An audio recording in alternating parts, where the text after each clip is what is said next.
कांद्याला हमी भाव द्या, काँग्रेसचे तहसील कार्यालयावर आंदोलन, शेतकरी विरोधी शासन निर्णयाची होळी. कांदा उत्पादक शेतकऱ्यांना प्रति किलो किमान 25 रुपये हमी भाव जाहीर करून त्यांची प्रभावी अंमलबजावणी करावी, तसेच 2 जून 2026 रोजीचा शेतकरी विरोधी शासन निर्णय तत्काळ रद्द करावा, या मागण्यासाठी काँग्रेस पक्षाच्या वतीने आज श्रीगोंदा तहसील कार्यालयावर तीव्र आंदोलन करण्यात आले.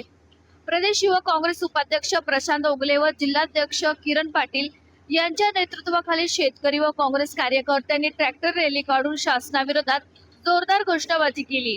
यावेळी 2 जूनच्या शासन निर्णयाची प्रतिकात्मक होळी करून निषेध व्यक्त करण्यात आला. कांद्याला उत्पादन व खर्चापेक्षाही कमी दर मिळत असल्याने शेतकरी आर्थिक संकटात सापडला असून त्याला न्याय मिळवून देण्यासाठी प्रति किलो 25 रुपये हमी भाव देणे आवश्यक असल्याची भूमिका आंदोलकांनी मांडली. शासनाने तातडीने निर्णय न घेतल्यास पुढील 8 दिवसात अधिक तीव्र आंदोलन छेडण्याचा इशारा प्रशांत ओगले यांनी दिला. आंदोलनानंतर तहसीलदारांना विविध मागण्यांचे निवेदन सादर करण्यात आले.